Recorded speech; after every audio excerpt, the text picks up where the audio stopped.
Now this is Hollywood Unlocked.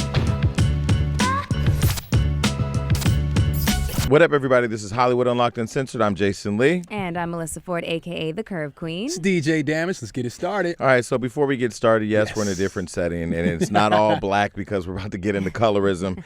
We're in another studio because we got shit going on. Anyway, I hope you're listening to this on iHeart since they pay the bills. Yes. And you can also stream on iTunes, Spotify, Google Play, and YouTube.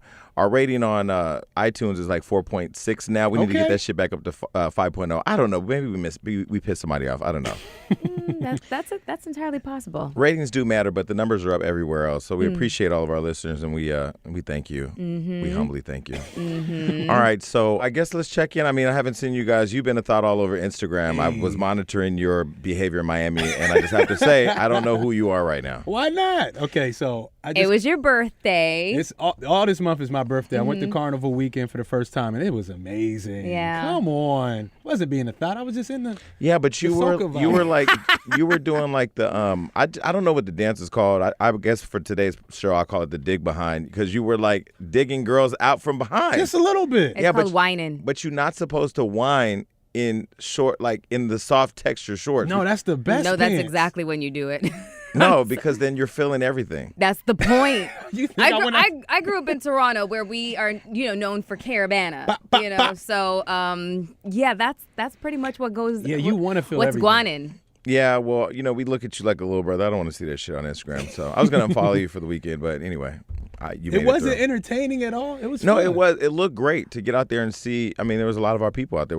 How was it? Because see, Memorial Day, Miami during Memorial Day is too ratchet for me. I refuse to be down there commandeering the bullshit. Yeah. I think when you think about Caribbean music, like all the music when you listen to it is about like love and fun. So it's already a party. It's already a different vibe. So the people aren't like turning up the trap music. It's all, love music. Everybody's, so was it a lot of people? Was it a little ratchet? Just a little bit, but the carnival itself was amazing. Okay, Nice. Did you get any like oxtail, rice and peas? Got all that. Oh. See, I got bougie. I did the VIP at Carnival. Yeah. Look, they got that now. So, you get your free food. What is and all VIP at Carnival? It's where they got this tent, and they're serving food. So I knew I was going to be hungry because I was drinking since 4 a.m. So, I got my rice and peas. They had Alfredo out there. Food that I don't think you should have when it's 100 degrees outside, but I ate it anyway. I don't care how hot or cold it is. I'm going to eat my oxtail. Well, I've never been to a carnival either. You know what I mean? So I not anywhere around the world. Like my plan, this is my plan, because I always make plans, but then when that trip comes up and I got to get on that flight, plans change. But my plan is to go to Brazil this New Year's, because I've never been to Brazil. I love me a cute Brazilian. And not that I know that. I just assume I do. I have a feeling you're going to have a good time out there. Yeah, but the HIV rate is 1 in 3. So there's going to be mobile swabs before I touch anything.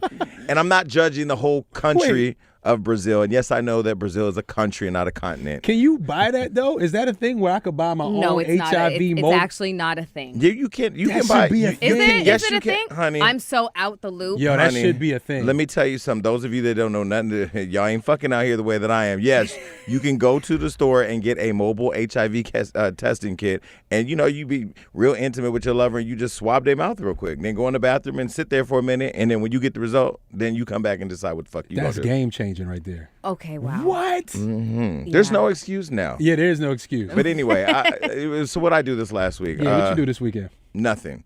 I was sick this past week. Not really sick. You know how you feel like you're about to get a cold? Mm-hmm. So I felt like I was about to get a cold. Man, I got right up under the covers. Someone got me an IV, and I'm in the waiting room talking about love and hip hop. I'm like, yeah. The waiting room of urgent care? No, the waiting room of the drip doctors where I went to go get the IV.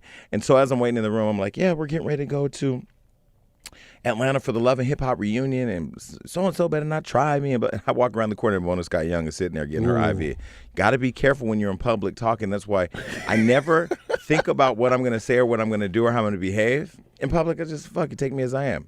Whoa. Says the Lord. But there's Mona Scott Young. But she was getting her drip on. Yeah, that'd have been crazy. Yeah. But I beat a cold. I beat the onset of a cold. That's awesome. So the drip does work. Oh, absolutely. It seems like it worked, but I haven't really dripped yet. Oh, you got to go get the bag. And the lady, when she came to poke me, I said to her, listen, because I have a tattoo on this arm. If you can't find the vein, don't fucking play. Because you can't stick me more than once. I can't get stuck multiple times. This one house doctor, she came a couple times and she couldn't find the vein, so she was sticking me repeatedly. She stuck me like 5 times.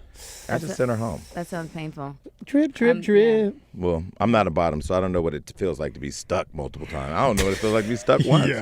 But I could assume if that's the pain inflicted on some of these people, God bless y'all over the years. So do they like tie it up really like how you would think like in the movies? Like you talking about the bottom, or you talking about the doctor? The doctor. I'm talking about they put a is it a tourniquet? Like they just put the elastic band to engorge your veins so that they're easier to find. And that seems scary to do just for. Well, then you got to squeeze a ball. Yeah.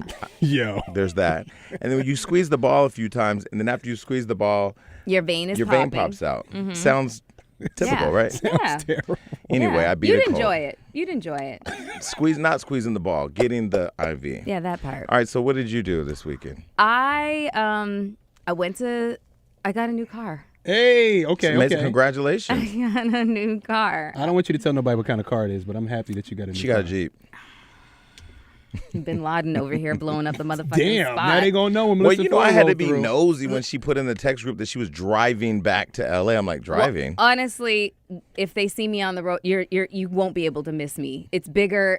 It's bigger and badder than my last one. The big wheels? It's huge. Why is your nail broken? It's so distracting today. Okay, I'm gonna hide this because you were not supposed to fucking say anything about that. My nail broke. But the weirdest thing happened while I was sitting, doing all the paperwork for the Jeep. I don't know. This is onset of old age. I have no idea. But just I turned my head and then this shooting pain went down the entire right side of my body, like pectoral muscle, shoulder, arm. I was like, oh, fuck, I'm having a heart attack. Oh, my God.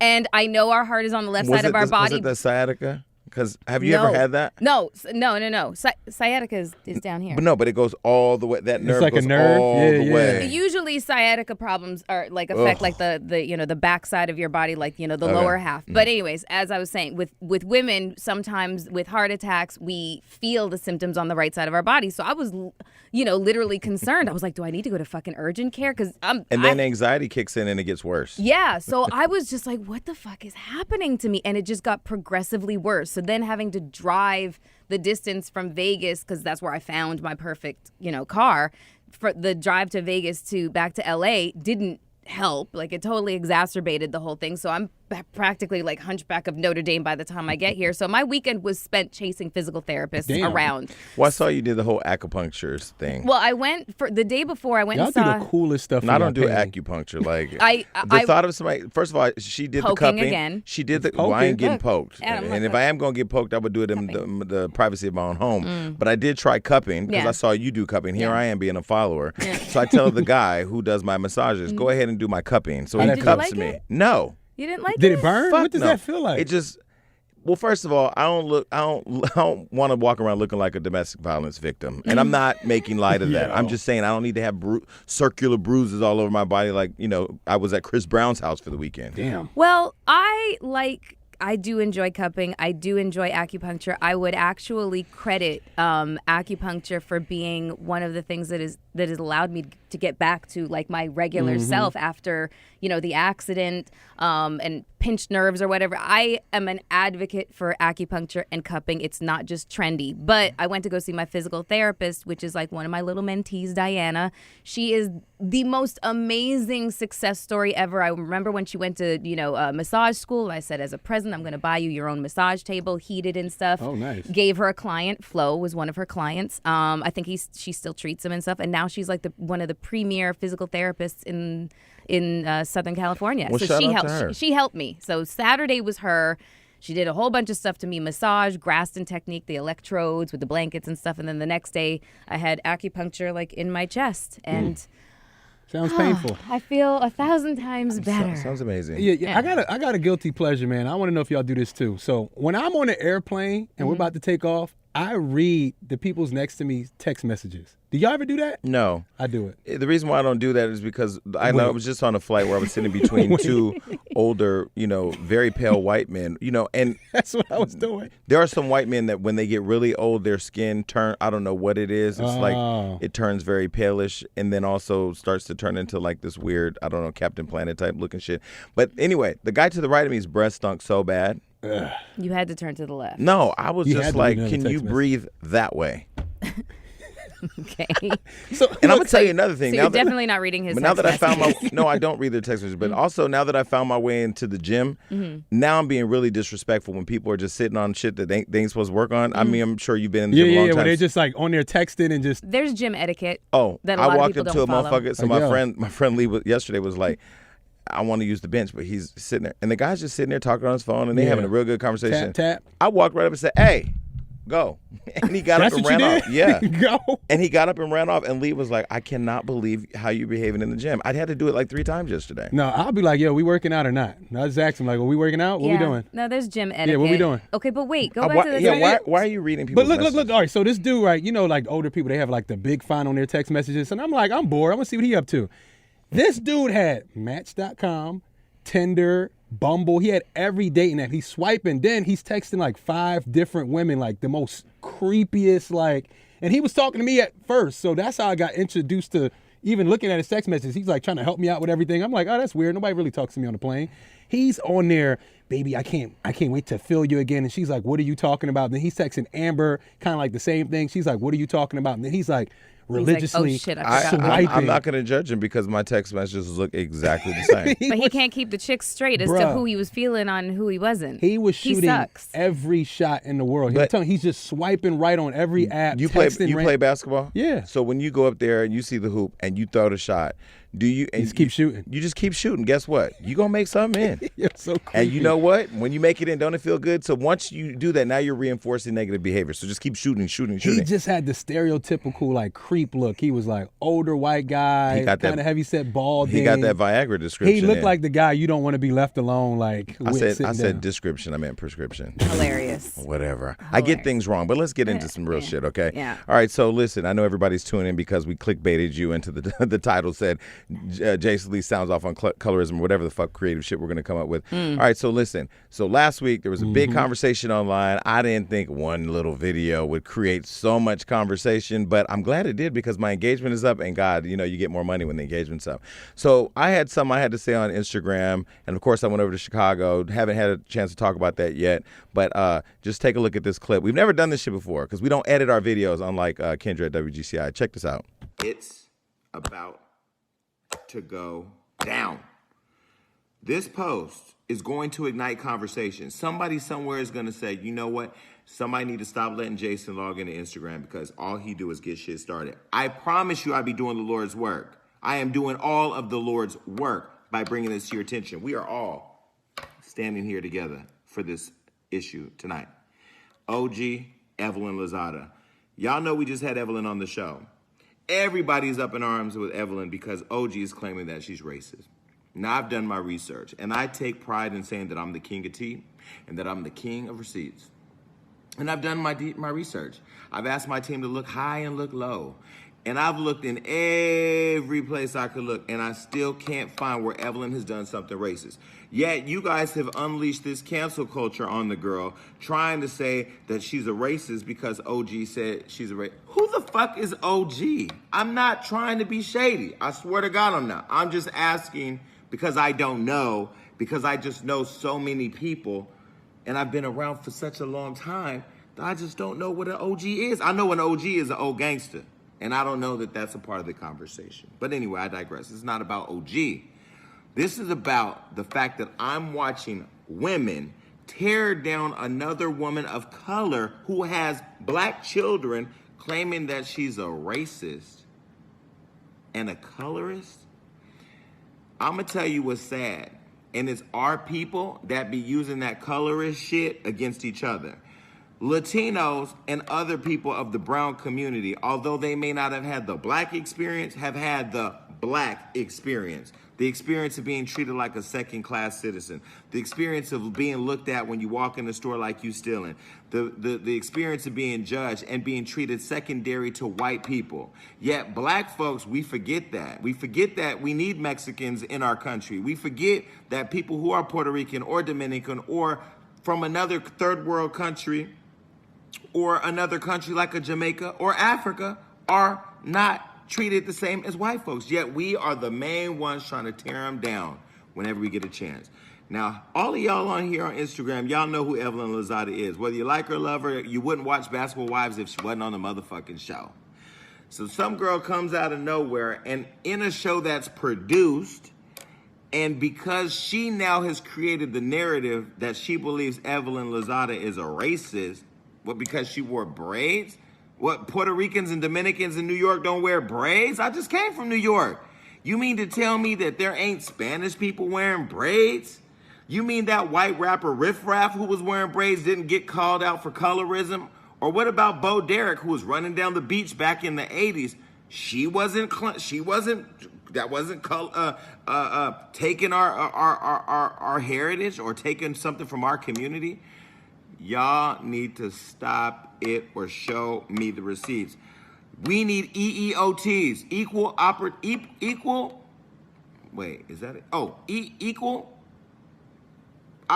trollers, EOTs. That's what we need. We need EOTs.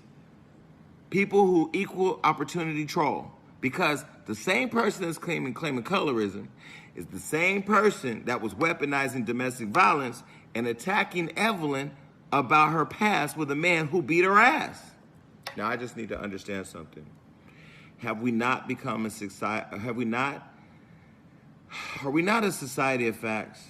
Are we not a society of what matters? Have we become a society of bandwagoning and following the leader? Have we given up our leadership and our ability to be leaders and think for ourselves, to follow trends? Is that what we doing? Because I ain't doing it. And you know what? I'm proud to be black. I wouldn't want to wake up tomorrow and be anything other than a black man in America, because you know what? That struggle that I went through with black people treating me like shit because I wasn't dark enough or because I wasn't all the way black or had different type of hair, or, oh, that's my hair, by the way. That's my real hair. Or from white people who thought I wasn't nothing but a nigga and at 15 accused me of stealing when I wasn't stealing. All of that experience has led me to this opinion. Black people, stop crying wolf. Stop calling colorism every single time something don't smell exactly the way that you smell it, because all of our experiences are different. And although we need to be understanding and compassionate and empathetic with what everybody experiences in life, everything ain't racism and everything ain't colorism. You mean to tell me that Evelyn Lozada, who was accused of calling this girl a monkey, which she didn't, she posted an emoji on a post, who birthed a black son, Evelyn got a black son, a black daughter, you mean to tell me that she's racist all of a sudden? You can't be that stupid. Now, this ain't about sticking up for Evelyn, because I don't know Evelyn like that. She's been on my show. I like her. I've been a fan of her on the show, but I've been following her and watching what she does and how she moves. And I'm going to tell you right now, she's highly motherfucking entertaining. But I don't know OG, and I was trained as a kid not to follow strangers. And I'm not going to follow this stranger down the reckless road of colorism. Now, you tell me if I'm missing something. Please drop the receipts below. And please, OG, you are more than welcome to come on my show. And darling, if you do, I need you to explain to me with facts, because I will not tolerate anybody being victim of the bullshit. Sound off. All right, no, that was long. Sorry, nobody wants to hear me talk for 6 minutes. All right, so well, apparently 785,000 people wanted to see that shit. Well, look, there was like over 13,000. Last I saw, there was over 13,000 comments, and there was 780 something thousand views. I was like, well, that was just on Evelyn's page, and then I had mine. We both posted it. And let me first start by saying and acknowledging that, you know, colorism and racism are really deep-rooted issues for our people, you know, and everybody has their experience. And when you throw out a video or a post or whatever, everybody's going to react however it sits with them. Yeah. And I realized, I will say, I didn't realize at the time, to be very honest, I had an ad to do. And so I wanted to think about something to talk about. And what I saw online was this overwhelming cancel culture thing happening repeatedly. It just happened with Antonio Brown on this show, I think on our national show. We talked about some videos that he sent me of him in bed with the girl who apparently had allegedly asked him for money. He denied it, and then they had a sexual relationship. She then accused him of something, and then the man lost his entire career over it, and he's not even found guilty. So I just look at what's happening in the state of our world today with anybody who can throw out an accusation, or this person did this or this person did that, and I was really overwhelmingly over the cancel culture. So my initial idea in creating the post was to address cancel culture. I think my title was I'm canceling cancel culture. What I decided to use was Evelyn Lozada and OG as an example of where everybody was online talking about cancel Evelyn, cancel Evelyn, cancel Evelyn. So I just want to clarify just a couple points and then let's get into it. One, I know that Africa is a continent, not a country. I'm going to just say straight up, you know, when I hollered at this, I met this Egyptian one time and we messed around and, you know, it was time for me to go visit them. And they said, oh, have you ever dated an African? I said, no, I've never dated an African. And he goes, okay, well, this will be your first time. I said, no, you're Egyptian. I didn't know Egypt was in Africa. Now, I will own that. No, I just didn't know. Where did you think it was at? Egypt. I just thought it was, listen, I left high school on a GED at 16 years old and went straight to work and get the money. I didn't fucking know. When you hear Egypt, you probably thought Middle East. I thought Middle East, Arabian for sure. Peninsula, whatever. But I thought Middle East, but it's technically Africa. It's in Africa, and I found that a lot of people didn't know that fact. So I was thankfully the guy who had to go through the excruciating lesson of learning that, nigga, you didn't know Egypt was in Africa. But I called it a continent. I called it a country on my Instagram. But, you know, once I did the video, it was such a good video. I didn't want to redo it. And I was like, they ain't going to pick up on that. So I posted it. Oh, they picked up like a motherfucker on that. So listen, to all my African people, my Black Americans, because all y'all niggas ain't African Americans. Some of y'all Black, some of y'all Black Americans, some of y'all African Americans. Anyway, I apologize for that. I'm not sorry that I made a mistake. It is what it is. But, of course, I know that Africa is a continent. I think we all made that mistake before. Yeah, but some people didn't. And some people just felt some type of way. I mean, when you do a viral video, you ain't going to get every single detail right. I've seen people who are influencers do videos 20 fucking times. I ain't got time. I got shit to do. So there's that. But what I found was that our people have had, I mean, there's really deep, passionate perspectives on two things. One, colorism and racism. And two, the detest for Evelyn Lozada and the Basketball Wives franchise. I don't watch the whole season of Basketball Wives. I don't have that time in my life to dedicate to a show. I don't give a fuck what these Basketball Wives, not all of them are wives either. I don't see a lot of rings on their fingers, but whatever. They're on a show called Basketball Wives. I don't watch the entire show. Apparently, a lot of people have, and there was a lot of investment. And so let's unpack the conversation you're hearing online. Melyssa, what are you hearing, Damage? Well, Damage, go ahead. I feel like if this I mean, I can keep going. I mean, we're going to break it down. I mean, what I'm hearing online, I think one thing you said is you're not that invested into the Basketball Wives franchise. And a lot of things I was seeing is people talking about Evelyn's whole history of being on the show. That's one thing I'd have never kept, I mean, you know, considered. I'm looking at the single incident. Not saying it changes my stance on how I feel about it, but there is more into play. People are bringing it up when she said stuff about, I guess, a Asian. Cece. Yeah, called her Lily or Ling Ling. Or something like that. And people are finding all these little breadcrumbs to add to their story or their prosecution of Evelyn. So, I mean, that's one thing I picked up. It's like, oh, there's more to this story. Do I still feel like she's a colorist? I just think people, when they're in a negative vibe and want to attack somebody, they're just going to say some negative shit. Just ignorance. Okay, come on. Yeah. You made a really good point about the fact that people were, you know, talking about the consistency of Evelyn's behavior. And the consistency is the fact that she has the perception is that she has a consistency with it when it comes to her behavior, in terms of being a bullying other cast members that have been on the show who are not on the show anymore, you know, and violent tendencies. She's thrown bottles, she's flipped tables, she has thrown glassware and stuff like that. Like, so is Tammy, so is Jackie, I know that, but they're not the ones that are part of this particular conversation. So, but neither is Evelyn's past. No. But so listen. So if she's going, here's the thing. I didn't think that when we conducted this interview, I needed to go back and watch the whole season because I am not a watcher of Basketball Wives. I have my own reasons for why I don't watch reality TV, and that's because I had a very traumatic incident happen to me, so I just don't enjoy it. I know the editing process. I know everything that goes into it. It is not a source of enjoyment for me. I'd rather watch some murder, death, kill shit on fucking TV. But just for the perspective that everybody else seemed to have, I went back and watched, as much of the season as I could to gain a different perspective. And what I saw was the accusation, was the, maybe not accusation, but just, the word aggressiveness being thrown in OG's direction. This girl didn't do a thing. She may have said certain things like, I could kill you right now, but I'm not going to. But they just kept on throwing the, aggressive label on her, but she never actually did a thing. So women who are known for having a track record of throwing tables, throwing bottles, throwing bows, throwing everything, calling a woman who has not actually had a physical interaction with anybody on the show aggressive was it's a red flag.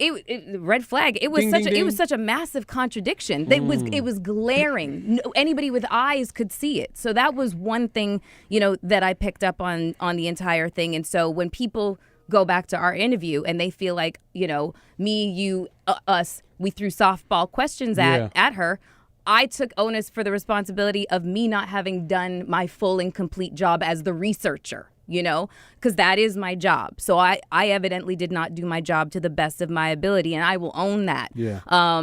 But I also want everybody to understand that when we invite people to come up on our show, we can't have a track record of browbeating them. Otherwise, we'd never get another guest. Well, let me just jump right in and say, I don't apologize for a motherfucking thing. I'm going to own all my shit. And let me tell you, I said this very clearly, because then they did the whole Jason's canceled. I don't give a fuck about nobody talking about me being canceled, because that's the fucking problem I was addressing. We live in a country now where if you have a dissenting opinion of the masses, everybody wants to cancel this dick. And this is the problem that I have. One, I will say, did I watch the whole season or the whole fucking 10, 22 seasons of Basketball Wives? No. If you've been a day one fan of the show, you know one motherfucking thing. Every single guest gets a fair chance at this show. Boom Gang pulled out a gun on us. We kept talking. Amber Rose told us a bunch of bullshit about the slut walk. We entertained it. We asked more questions. We got to the root of it.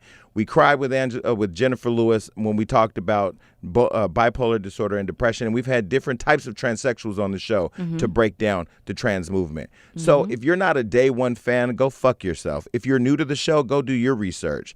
We all have different opinions, and I'm not going to let nobody tell me what to think. What I will say, all that being said, I did go back and look at everything. And I do have a lot more in my mind now that I've actually seen it all. But what people have to understand is, if we had Fat Joe on the show. You touched on his past with tax issues, right? We're not going to beat him up the whole interview over not paying his taxes. I'm an American. You should be a proud American. Why aren't you paying? We wanted to know what happened in your taxes. We got into it. We moved on. And we'll talk about that WGCI interview in a minute with Kendra G, who went on for 55 minutes about the topic. Some of this stuff of colorism hits people in such passionate ways that they want people to be beaten up or to beat up people, and that's not our job. Our job is to get Evelyn's perspective, and guess what? Even though I said OG is unattractive, and I'm not going to call her ugly, because I feel like that interview I did in WGCI, the 55 minutes of talking about her looks was bullying, and it was unnecessary to talk about her looks for 55 minutes. But both of us were sticking to our guns. And you can go Google An Hour of My Life I Can't Get Back. It's on the Hollywood Unlocked YouTube page. But I will say, in looking back at it, I think OG is great television. I think she's what the show needs to break up that clique shit. I think that... And you have said this to me behind the scenes, No, too. for sure. I think them refusing to let her come out on the stage at the reunion was some bullshit. You can't be scared because somebody's going to come out and go against the grain of the clique and the establishment. And that's what I feel was happening.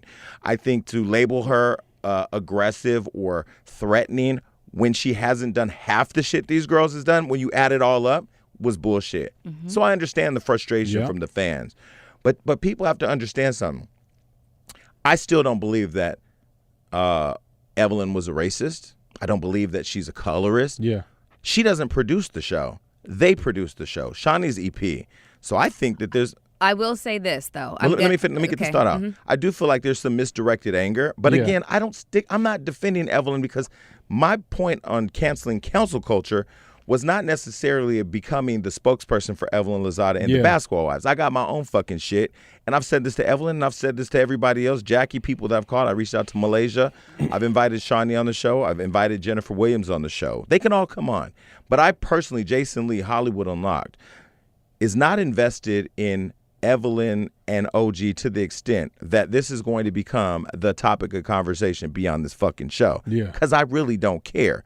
On the topic of colorism and how things played out on Basketball Wives, I will say, having looked back over it, every single person on the show should be treated exactly the same, regardless of race or color, because if they're not, the audience is smart enough to smell shit and call shit when they see shit. Well, the audience is definitely calling Shawnee on her bullshit. The reality of the situation is you can't be Mona Scott and Jocelyn packaged up in the same person. You cannot. That's number one. Number two, the fact that Shawnee and Evelyn are besties, like that right there presents itself a conflict of interest. I think that the fallout of everything was the fact that it was just so glaring how one-sided this situation was as it relates to Shawnee and Evelyn's close relationship and the truth of the matter, that's part of the visceral reaction against the two of them. Shawnee has put herself in a really bad position by being EP of this show and a star of this show. That in itself, to me, presents a conflict of interest. She is dismissed. I can't remember what the girl's name was. It Brandy starts with Maxwell. an M. Okay, was it her that she dismissed, and she literally said, "No, Brandy Maxwell. Thank you for your services." That's it. But again, the show is a hit show because people watch it. No, I understand. And screaming on Instagram and people on my page saying you're a colorist and you defend this racist. I tried to dial down the emotion because in the interview, what we were trying to get at was, did you call her a monkey? She said no. She posted an emoji. But the conversation online is so loud that she called her a monkey. And I think the problem for me is that you're never going to race bait me. You're never going to bait me into the popular opinion. Yeah. I sit back and I look at shit. I may not look at the entire season of a show to have an opinion. But do I look at the clips that are going viral online and the posts that we posted on Hollywood Unlocked and arrive at opinion based on what I see? Yeah. Do I need to say? Everybody was like, well, she called the girl Ling Ling. I'm gonna call y'all out on some shit. Half you motherfuckers that talk about Mexican people can't drive or Asian people at the nail shop, Asian people at the nail shop and calling them names, or you look at the Jewish community that has the hats and the beards and their whole family or whatever. Yep. You motherfuckers out here who are racist, who have opinions about everybody, then want to get online and be quarterbacks of moral authority, go fuck yourself, because that shit right there bothers me. And I feel like people are so easy to sit back and say, now you ain't black enough. I have Black Brands Matter on it. And honestly, it wasn't because of this topic. I just didn't have nothing else to wear. I'm packing for the Love and Hip Hop reunion. But I created this movement to talk about inclusiveness of black journalists on the red carpet. I met with the Grammys yesterday about joining the Grammys and getting on their board about getting black journalists more seats at the table. So I don't need to come out here and scream my blackness for people to feel like I fit in. But I will say, although people find themselves on different sides of the conversation, it's been a great debate. It's been a great conversation. And the people that are sitting and watching a reality show, and instead of buying Lupita Nyong'o's new book that's for darker skinned girls who talks about herself as a young dark-skinned girl growing up in the world of light skin and colorism, who's buying the fucking book? People would rather go online and bitch and moan about shit instead of actually supporting a cause to help enlighten people on the issue. People just want to label shit. All day you just want to label. We all say ignorant shit.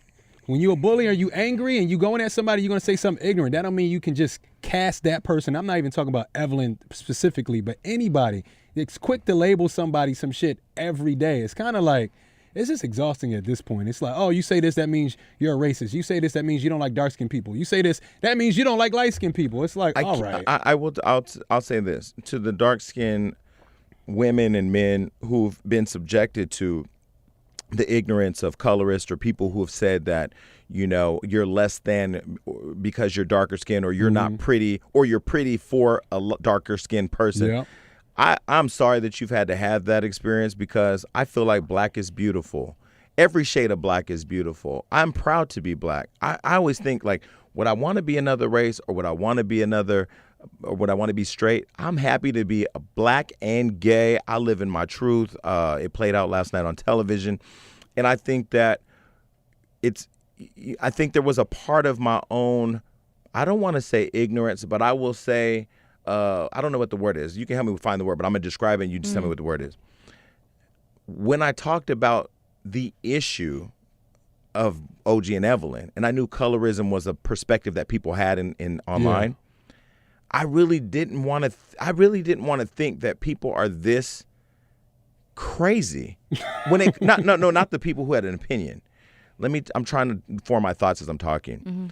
I don't look at the world as segregating color or race, sex, or straight or gay. I don't look at this or that. But if you drive around LA, there's Little Ethiopia, there's the Asian community, there's East LA for Latinos, there's the place, Armenian community. Yeah. So our world is segregated, but I don't move through the world thinking like it's not your lens. It's not my lens. I see people as being people. Right. I try to take the experience I have with an individual being as pure as that person is bringing it to me. And if I find out later that it's not, then I deal with it. But I don't then say all black people are that way. And I felt really bad that people felt that we were siding with colorism, because that would never be our intent. That is not what we're about. We don't side with ignorance, and I feel like that's ignorant. But I mean, I don't know. I really have been processing the outrage by people over the interview, because they felt like we were easy. But people have to understand something. If you go back and you watch how I felt about Amber Rose and the Slut Walk on this show, I was really hard in the room. And when she got there, we were very open-minded and objective to hearing her out. And when she left, I don't think we felt any different. I don't think she changed our perspectives. We actually went to the Slut Walk to experience, and we came back and said, still don't get it, right? Yeah, absolutely. So it's 1,000%. not, so I don't, so I understand that people want us to do their dirty work, but Hollywood Unlocked is not about beating people up for the audience. That's not what we do. I will say that,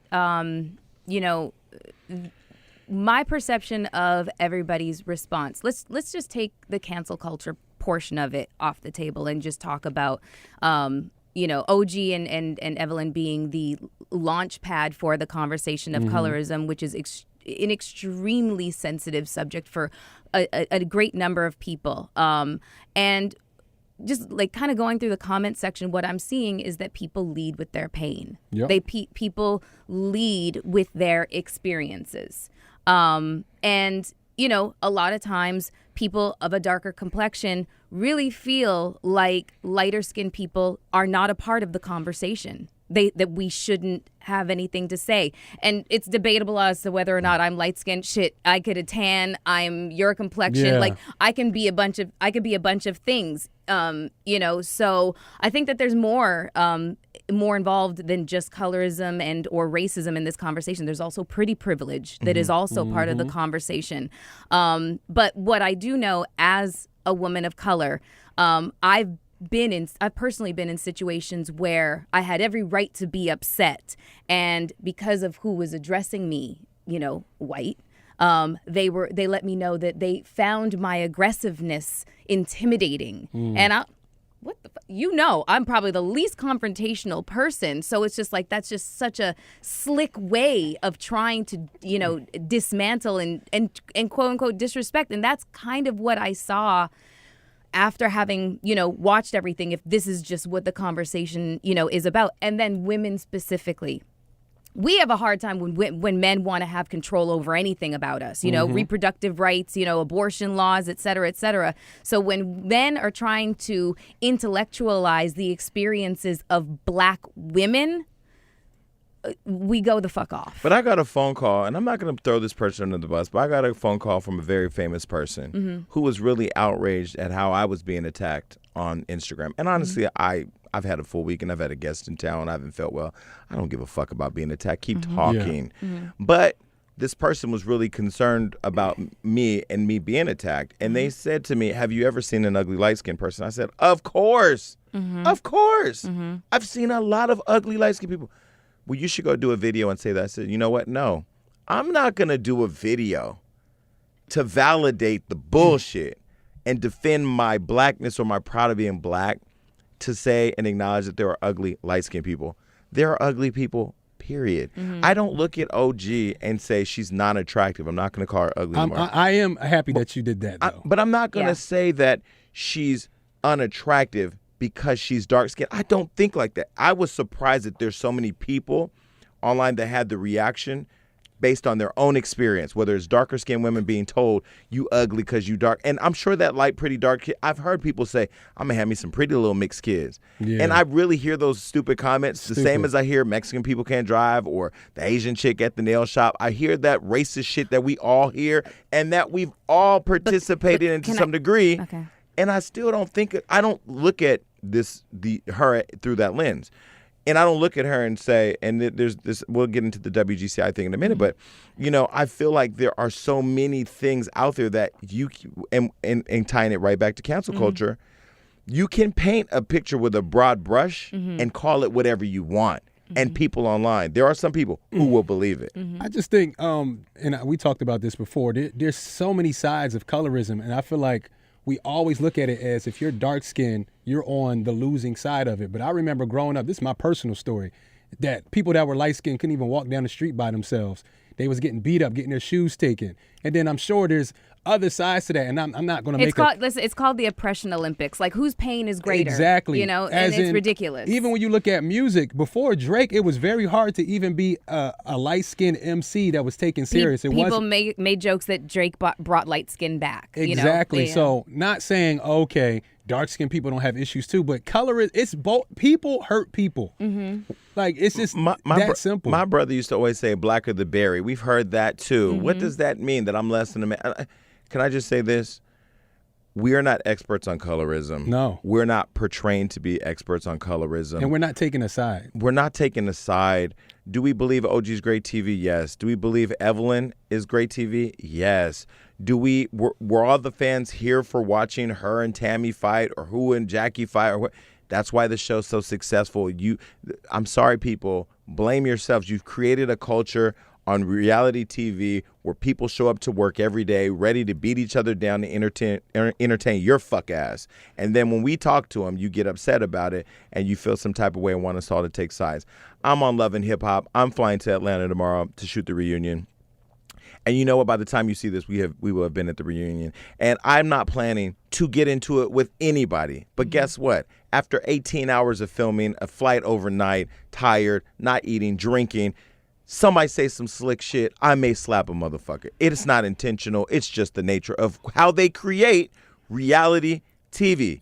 And I will say again, if this is what you don't want to watch, or if you're looking for the answer to how we can fix colorism, you ain't gonna fucking watch it on Basketball Wives or Love and Hip Hop. And whether Shawnee should be in the show, whether Evelyn's a bully, whether OG's being mistreated or not, whether OG should have been on the stage at the reunion, I'm going to leave all the fans of Basketball Wives that have that opinion online. I personally don't give a fuck about the show enough to have more conversation about it.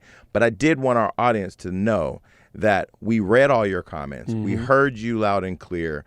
We take your notes of being more objective. Even if we believe we were objective, we take your feedback on being more objective, doing more research, hearing more. But just understand that in getting a fair opportunity at this show, we also don't want to judge with a person walking in the door. Because if you read a lot of shit online about a motherfucker, you can have an opinion about them before they come in the door. Yeah. And we're careful not to do that. Yeah. You want to add anything else? Or no, I mean, that is true. Like, in terms of, trying to maintain, an unbiased opinion about somebody, when they walk through the door. If I'd bought into everything that I'd ever heard about Evelyn, I would have turned my lip up at her and been like, "Ill bitch, bye." You know what I'm saying? But this is my job. I cannot do that. And, a lot of what the audience, likes, I think, about me is when a female guest does come in, it's a love fest, because I genuinely love women. I'm not one of those, fake women empowerment, chicks who's really actually just cliquish and a mean girl in reality. No, I'm really all about uplifting and educating and encouraging, so I wanted to keep an open mind. I did so without having the context. So, that's basically it. It is what it is at this point. Yeah, it is what it is. And I still think OG's unattractive. So there's that. Let me just say this. It has been particularly difficult for me to listen to how casually people are talking about OG's looks. I don't know her from a can of paint. We've never met, but and I don't usually like to use my own personal examples of things, but like the times that people have called me names or, rumors have spread and, without me actually having done anything, I know the harmful effects of sitting with the public's negative opinion of you. And I just wanted to say that, that has just been a really hard thing for me to watch. I don't like to see anybody. But Melyssa, you talked about people being unattractive too. We've been friends for a long time. Yeah. We have a conversation about who's attractive, who's not. You know what? People who don't like to hear people's opinions about what's beautiful and what's not, guess what? I will continue to reserve my own perspective of what I find beautiful. And I'm going to say this. If you're a public figure and you don't like hearing it, go the fuck back to work at Xerox. Go find you a hospital job. Don't be a public figure, because I know that once I step out here, you're going to say he's fat, you're going to say he's gay, you're going to say whatever, and guess what? I'm going to take that shit on the chin and keep on ticking. Right. So I'm still proud of how you taking it back, because like I said, you said it once, and because it's on social media, it gets replayed. But when you did the interview with Kendra, because you had to explain your point of view and your position, it did come off a different way. It's like, damn, I know you don't think she's attractive, but the fact that you're trying to uphold your stance while going back and forth with her, like you said, it comes off now like a little bit more aggressive. So thank you for bringing that up, because I do want to say, into that point, the WGCI, so I flew to WGCI. Chicago is one of our affiliates. We're now syndicated in 52 markets. In our minds, it's home. It's home, but also being syndicated. When we do this show, we start out as a little podcast. We say our spiel in a little room, and it goes out on the internet.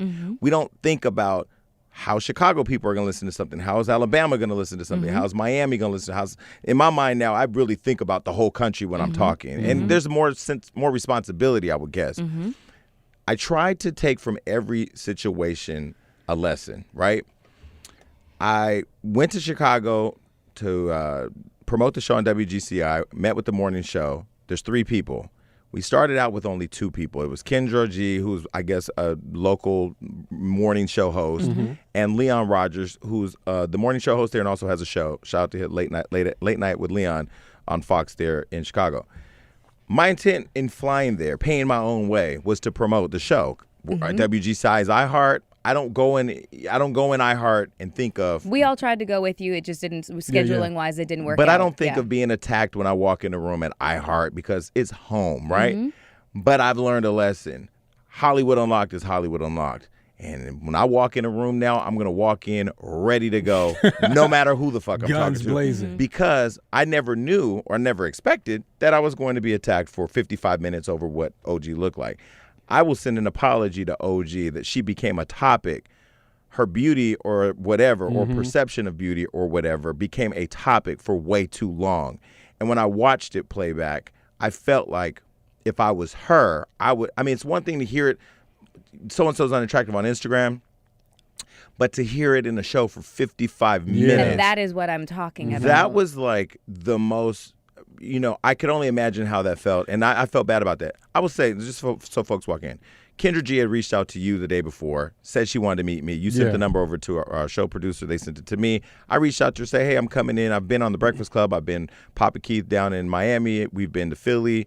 What's her name in Philly? Cappuccino. We've had great energy at all of our interviews with everybody. We've met Ryan Seacrest. We've met a lot of big boy crews here in L.A. And I really assumed that it would be that. So she asked me for drinks. And when we go in there to have drinks, she wanted to talk about the show. I said, I really would prefer that we talk about it in the show, because then we're just regurgitating what and we have that conversation all the time. Like, let's not talk about stuff until we get to the show. I went up there thinking we was going to talk about it for 5 minutes, 10 minutes max, get into it and move on because so much to talk about. I dropped the biggest story this year. I'm an entrepreneur who just went national on iHeart. I built a really successful business that employs a lot of people who are people of color. There's a lot of Love and Hip Hop, Wildin' Out. There's so much to talk about, right? We talked about this for 55 fucking minutes. And I will be honest with you.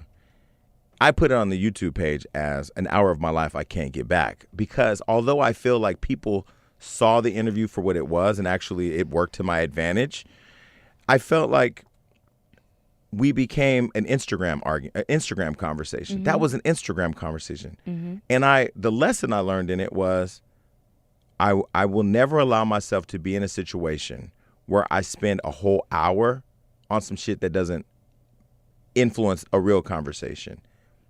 I didn't want to get up and walk out. But what do you do? So wait, you actually found out why publicists come in and say you can't talk about this. Yeah, but what I said to her the night before was talk about whatever you want. Talk about anything you want. You want to talk about me being gay. You want to talk about my relationship playing out on in front of the world on Love and Hip Hop. You want to talk about how it is to transition from Love and Hip Hop to Wildin' Out. Or you want to talk about topics like colorism. Fine, do that. But don't. What I've learned is that if I don't agree with you or you don't agree with me or you don't agree with me or whatever, you said what you want to say. I say what I want to say, and we move the fuck on. We're not going to spend a whole hour on it.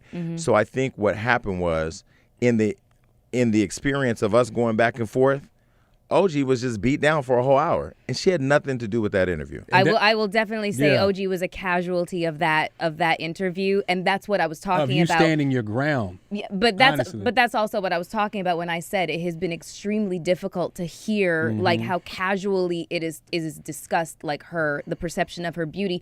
I was really talking about that interview as a main point because it was constant ugly, and it was hurting. It was fucking hurting me. Like it was like physical, you know. And what I will say is, Kendra G is a beautiful woman. It doesn't even need to be said that she's a beautiful black woman. She's a beautiful woman. She's talented. We're all happy to be a part of the iHeart family. However, I will say that as a journalist, she lost perspective. She was screaming. And it was so difficult to listen to the points that the both of you were trying to articulate because there was so much crosstalk and there was so much screaming and yelling going on, yours in a response to hers, that it was, I hope she got the memo. Like you cannot conduct an interview like that. She personalized. But that's what his opinion on OG, because if you look at their features, she's basically what she was trying to get at. That's why she was trying to bait you into saying is me and her have similar features. So if you're saying she's ugly, she said something different. No. She was trying to raise bait me into. She was trying to get to that point. What she wanted, if you watch this episode, it starts at the 5-minute mark. She wanted me to describe a feature that was unattractive, so she could have that carrot to say that's from Nigeria. And here's the deal: I love everybody. But I reserve the right to find somebody attractive or not. And I won't ever change for anybody. And I don't feel that anybody should change. I didn't even think about the complexity of colorism within the Latino community. This has created a whole conversation. I was on the phone with Juju and Amara La Negra. And I'm talking to these people about their real firsthand experience. And they were telling me the seriousness and the significance of the whole Afro-Latina movement and how it has become a popular movement that people are trying to hijack when it's safe or it's convenient to them. And that was a lot of what people said about Evelyn. Exactly, yeah. But I will say, I never, I've been very vocal about what I felt about that interview. And I will say to the people, forgive Kendra and move on because it was a moment that was unfortunate for both of us. I won't do her show anymore, but I'm sure I'll go back to WGCI and see Tone or to see, Frankie Robinson or Charmaine or some of the other great folks at WGCI. And thank you to everybody in Chicago who reached out to me directly and apologized and said that that's not how you should have been welcome to our city. I got a lot of love out there. I taped an episode of a Black Ink Crew. Grey Goose threw me a dinner. Met with McDonald's and Toyota for partnering with us on stuff. But I will say I had a great experience. I do plan to go back to Chicago, and I'm excited that we're in Chicago. And I'm glad that a lot of people tuned into that. But I've had great interviews with The Breakfast Club, and I walk in there not knowing where Charlamagne's going to go or what Angelique's going to say, but I've had a great experience with them because our job is to create conversations, not become the focal point of the conversation. So anyway. I mean, like you said, I think that you're starting to see how one of my favorite words, visceral, this conversation is. And Kendra G being a black woman, she was definitely leading the conversation with, probably her own painful experiences, which we. But it was painful to see the glue on her frontal coming off. What if I would have licked my finger and wiped her head? Then what? Then I would have been a fucking colorist? At the end of the day, we all offend people. And guess what? Jason Lee's going to say what the fuck he wants. That's why you tune in, because I'm unfiltered. If I was sitting up here buttoned up talking about, I wish R. Kelly, I bet he still believe he could fly. Fuck that nigga. He in jail because he fucking little kids. Fuck him. Okay, but I have a real life question for you. Okay. So, like I was saying, she led the conversation with what she's been triggered by. She got triggered by this particular conversation. I thought a lot about our triggers. I've gone to therapy in order to understand what mine are so that I can diffuse these little bombs so that when people say certain things to me, they do not have an effect on me. Do you think that one of your triggers is when people make the insinuation, well, you're not black, so you can't be a part of this conversation? Do you you're too light skinned, you can't be a part of this conversation? Yeah, let me just be honest. You think I that's appreciate your you trigger? asking. No, that's not a trigger for me. I'll tell you my trigger. I only have one trigger. Go ahead. My brother. That's it. You want to die? Go there. I will. It'll be a motherfucking problem. Okay. That's a trigger. Anything related to that, and it could be anybody. I wouldn't give a fuck. It could be the mother at a church. It could be the pastor. It could be whoever. My brother's my trigger. There it is. Yesterday, I had a Nicki Minaj fan scream at me from the street, Nicki's the queen, Cardi's a flop, this and that. And I thought about whooping his ass because I thought, like, you out of line disrespecting me like that. But then I said, you know what? Can't do that because I got too much to lose. My trigger is my brother. That is it. But I will say that I've learned a lot in looking at it online because I'm looking at it removed from them talking about me. I'm not feeling the attack. I'm observing the attack. Puerto Ricans, Dominicans, light-skinned black people reaching out to me saying, thank you for being honest, because we're subjected to colorism too. Or, or darker-skinned people, or even Africans from Africa, Uganda, people reaching out to me saying, listen, you spoke the truth. I don't think she's attractive either, but I don't see the colorism issue. The greatest part about this experience is that it's created a lot of dialogue. What bothered me about the interview, specifically at WGC, I wasn't heard talking about diluting race, because I'm smart. I'm fucking smart. I have antics because I know how to get you talking, but I'm fucking smart. I know Phil nigga house nigga trauma. I know what that feels like because my grandmother came from Mississippi, in the fields, the cotton fields of Mississippi, with her 14 children. So I know where her ancestors, where her parents come from. I know my lineage there. What bothers me is that people look at me and go, that's Jason Lee from Love and Hip Hop. That's Jason Lee from Hollywood Unlocked. I'm going to come at that nigga and say, like the little queen that did that yesterday on the street. I would have whooped his ass all up and down Sunset Boulevard. And I was with Lee. And him and his friend, they both would have got the shit beat out of him. But people try me because I'm Jason Lee. And I'm controversial. Because you say you want all the smoke. So. I do want all the smoke. But then you got to be ready to take it. What happened with Kendra G is she lost her way. She fed into the online bullshit. She was in my comments and people were in her comments. Drag him. She started the interview by saying, shit starter Jason Lee. Not entrepreneur, not successful entrepreneur. Oh, wow. Not whatever. She started with shit starter Jason Lee. And she said, my fans told me to drag you. They told me to give you a reading. Girl, you grew up in Connecticut. You ain't even fucking from, I've been in the fucking trenches.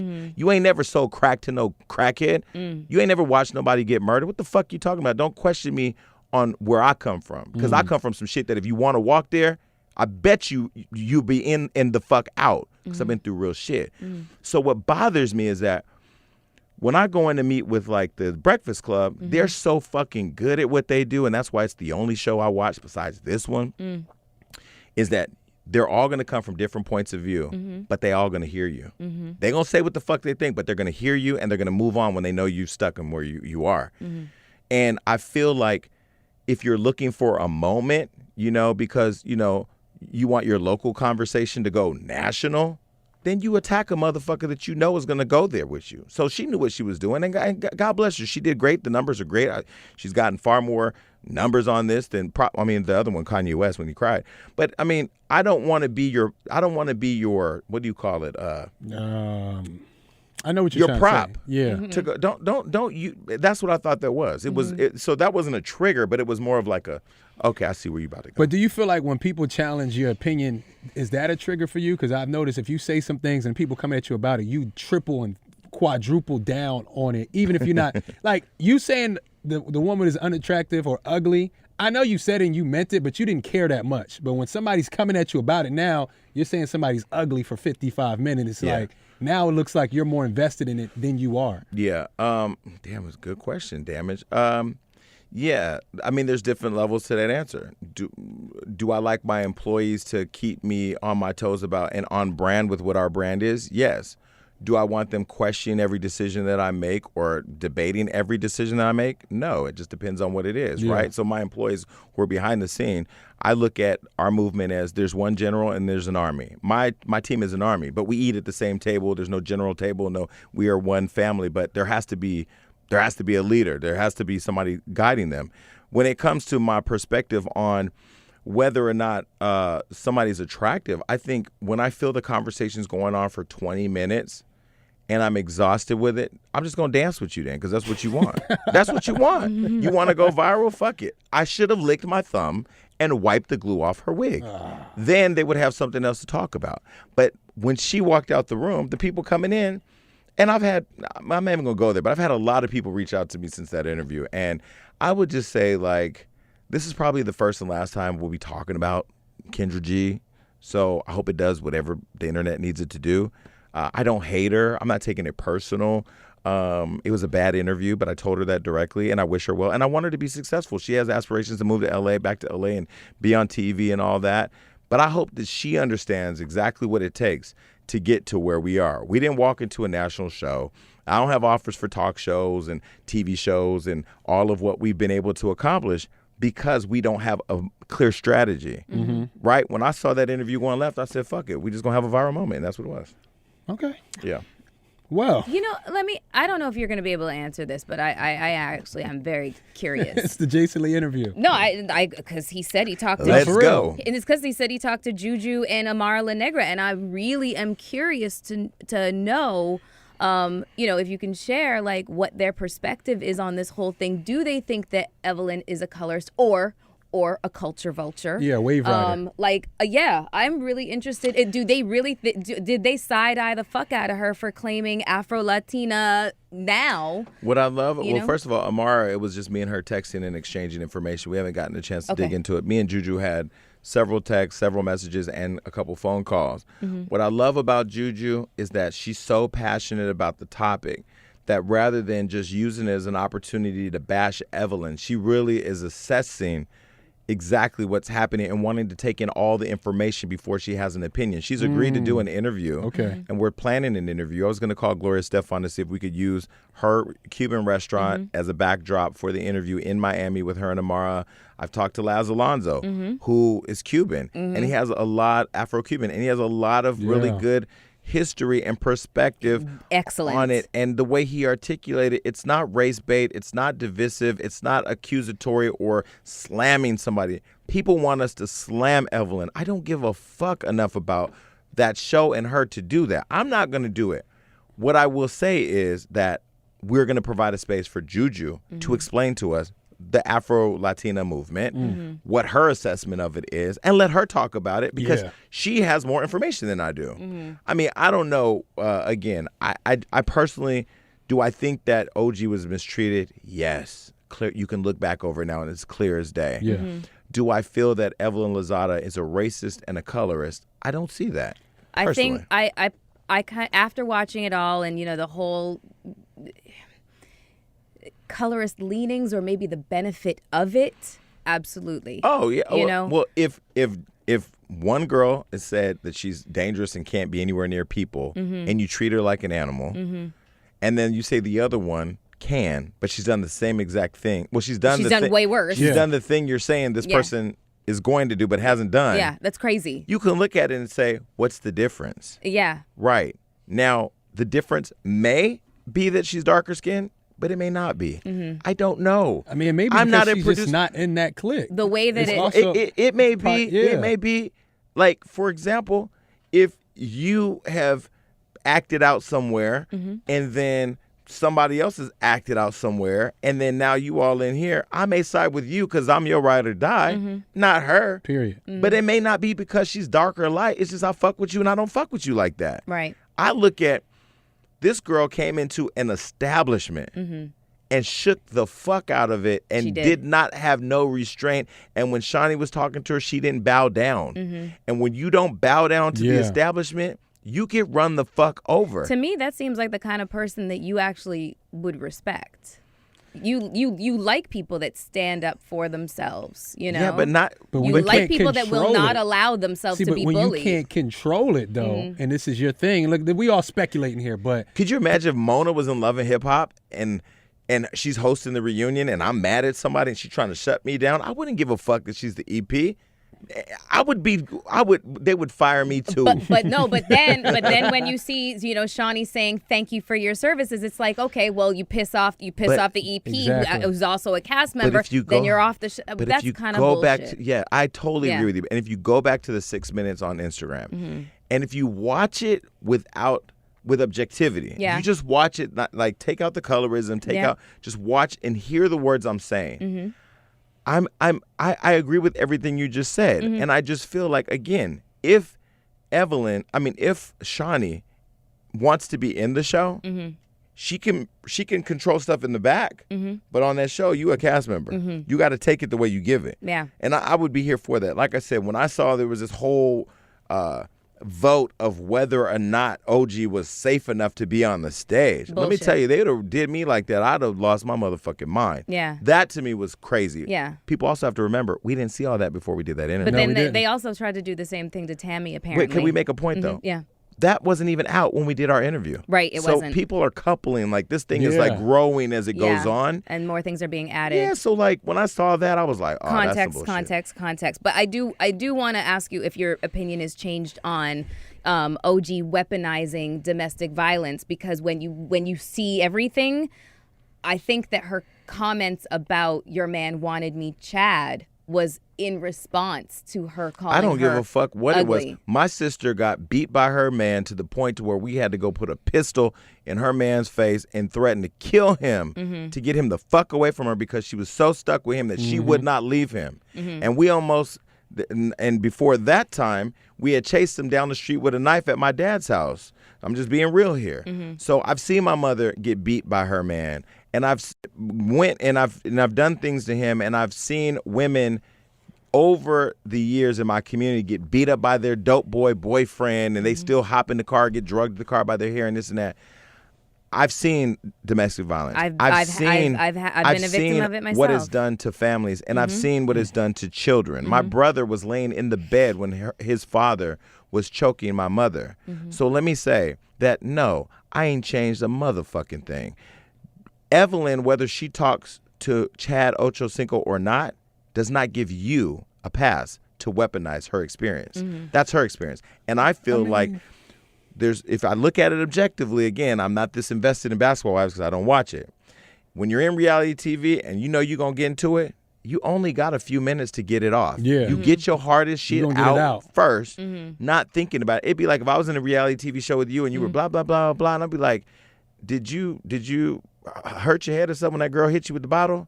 Now the whole world would be like, oh my God, I can't believe he said that.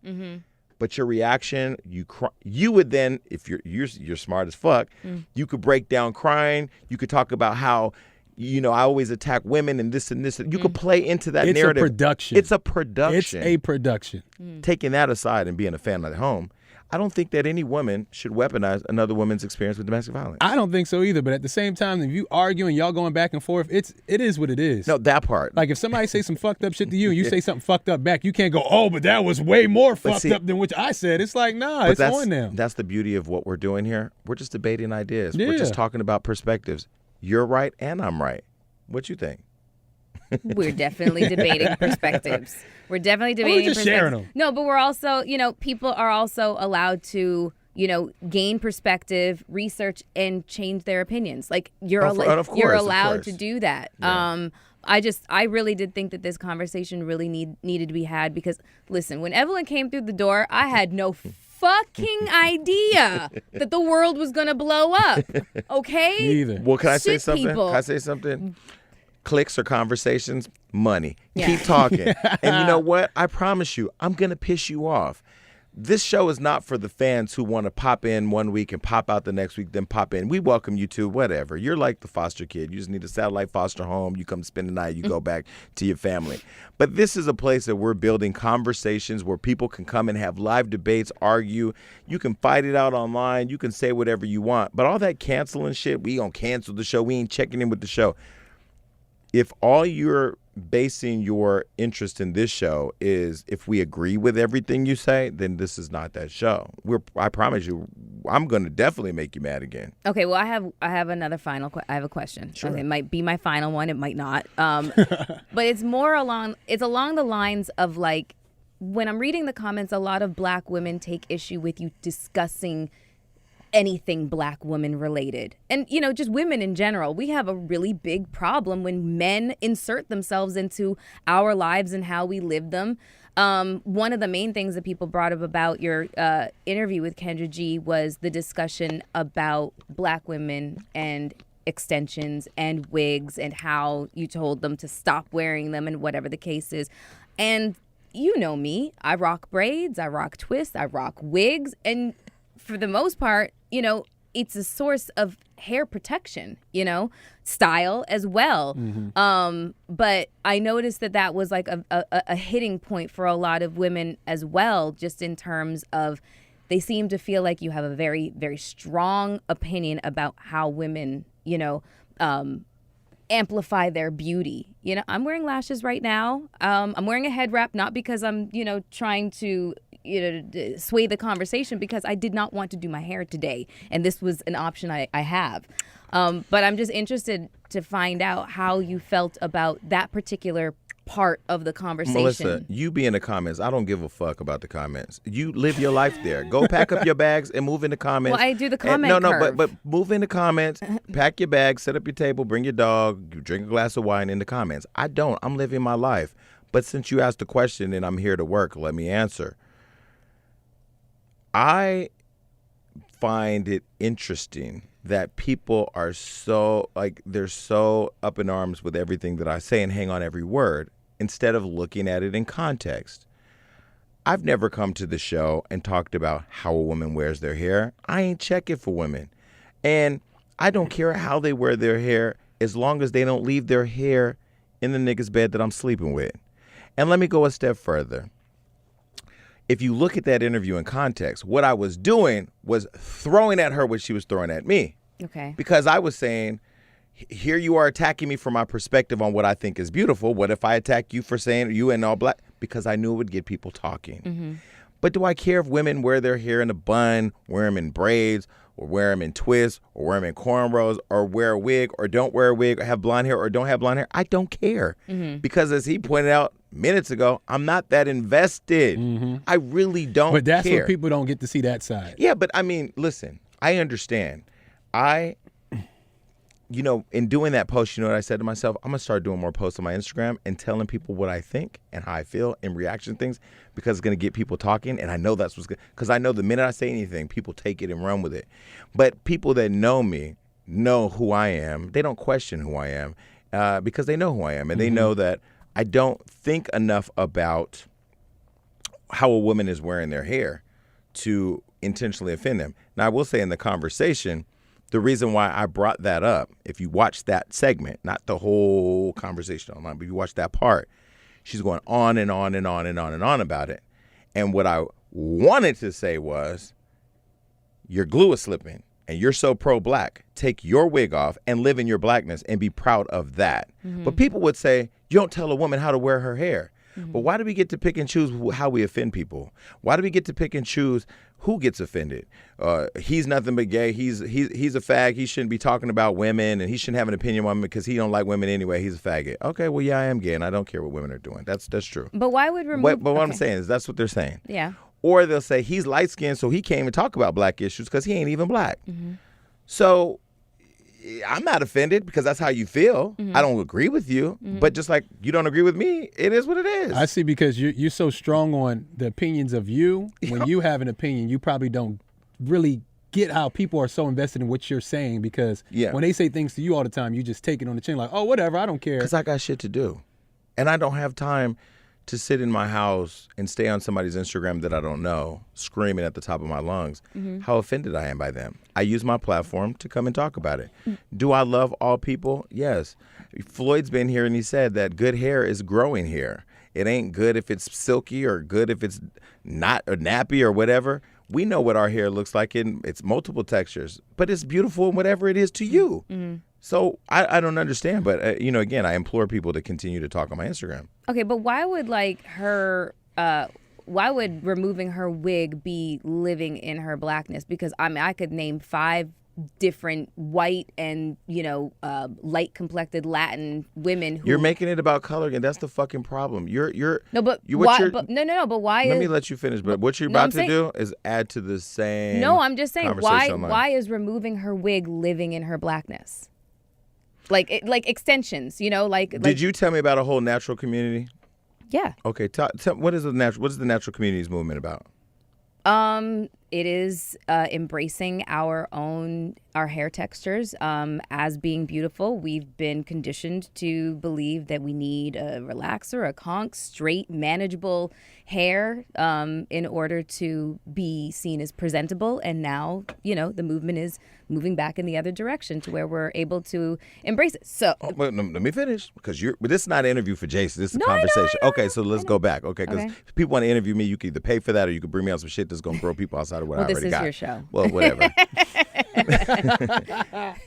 Okay, so in that natural community, those people believe that natural beauty, or their beauty without all those other things that the world says you have to have in order to be beautiful. Because I remember the days where at my grandma's house, they had the hot comb and they were burning the shit out of each other, trying to have this long, silky shit that niggas told them was pretty because the shit they had wasn't pretty enough.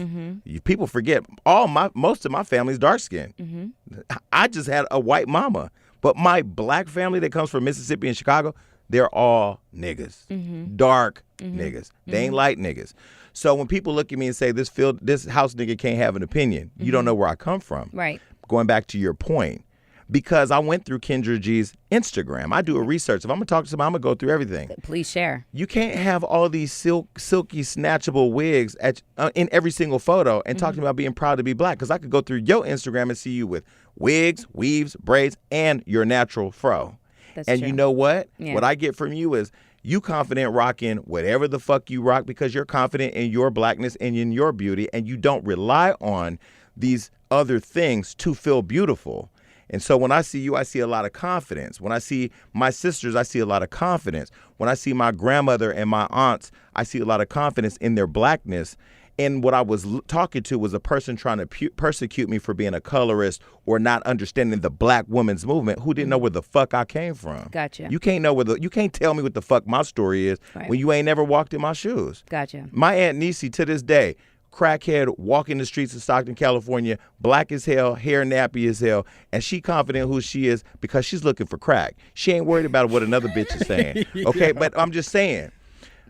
People are so quick to try to look at somebody and say, this is who you are and this is what you mean. Now, I'm sure I pissed some people off because I also said they ain't got blonde wigs when there are black people who do have blonde hair.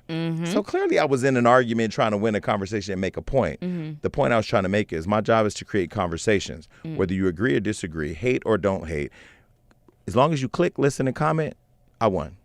Well, it sure as fuck did start a massive A conversation. lot of comments. A lot of clicks, a lot of comments. But to women who didn't see that objectively and weren't able to understand where I was coming from with that, if you felt that, I was saying that you weren't beautiful or that you're not beautiful without a wig or whatever, That's not my intentions. And anybody hurt by the conversation, I'm sorry if you were hurt by a dialogue. I was sorry if you were hurt by an experience. I ain't sorry for creating it. And I will promise you this, there will be more. Because now I'm going to keep talking. I'm the voice of America. Adam, hello. You all have just created a monster. No, but I think it was. I'm never going to be the Instagram conversation. We're never going to do that here. And you're never going to be a shrinking violet that holds your tongue. But I like you asking my perspective. You know, I own my shit. I think that, you know, I can look back and go, that was, you know, like, okay. The Kendra G shit, it was very entertaining. It was like going to Barnum and Bailey Circus. But in looking back, sorry, OG, that you had to be subjected to that. So there is some, I will look back in some things, but I'm never going to apologize for having an opinion because I'm not the house nigga that put niggas in the field. I'm not going to own the dissension of our people that white people created. I'm not going to be that guy. I'm just going to be the radio guy that shows up and says, I think Evelyn's prettier than OG. And that's okay. That's your opinion, yes. You are entitled to it. You can have it. Yeah. Ain't nothing wrong with it. So how you feeling? You want to do some hot topics? should we put a bow on this? Well, put a bow we should on put it. a bow on this. Let's put a bow on it. I mean, let's put a nail in this bitch. Nail this bitch down and move the fuck on. Listen, we had hot topics today. This was a hot topic. But this was a hot topic. The hottest this was topic. a hot topic. But we appreciate, we do. Listen, I love every one of our fans and our supporters. I don't call you fans, supporters who listen to the show. You're allowing us to live out our dream. You're allowing us to be able to have a platform to share our perspectives. I appreciate, you know, you and what you bring to the table. And, you know, for a long time, that Melyssa Ford drives a Honda Accord bothered you. Yeah, it did. Because somebody created a narrative that didn't apply. And then you had to be subjected to the end of it. And I'm really sensitive to people in general, like me not liking black people because I'm attracted to a light-skinned Dominican or whatever. But I've only dated black guys. But I'm really sensitive to, not sensitive in the sense of like I'm going to, like a Traeger, like I'm going to go off and burn the world down. But I'm like, okay, if that's the direction you're going to go, I'm going to hit that shit head on. So that's really my intention creating the video. But I think we've had a lot of good conversation. But the main reason was you were doing an ad. Well, that was the main reason. You're paying a bill. But yeah, no, I'm glad that, you know, we definitely needed this, this opportunity to address everything because this was one of our more, you know, an interview that got a lot of eyes on it and a lot of comments from everywhere. So there was some stuff that definitely needed to be discussed. And we did that. Yeah, and there was definitely stuff I personally wanted to let the audience know. But we love you guys for tuning in, as always. And keep coming back. And cancel culture, fuck you. Because if we had more people speaking their truth, their perspective, their opinions, then I feel like we're the world that we're supposed to be. And this is a democracy. It's supposed to be a democratic society where people have free speech. You know, I mean, yeah, you shouldn't get on a plane and yell bomb, but I mean, you know. Yeah, don't do that. But you should be able to have an opinion. But I understand that sometimes, you know, this just happened to be, I don't know, this happened to be something else. We need to find more topics like this to like talk about. Real. Yeah. We can. Yeah, we definitely can. They're around. They're around. Can we go home now? Yeah, we can leave. Bye. Bye, everybody. Peace.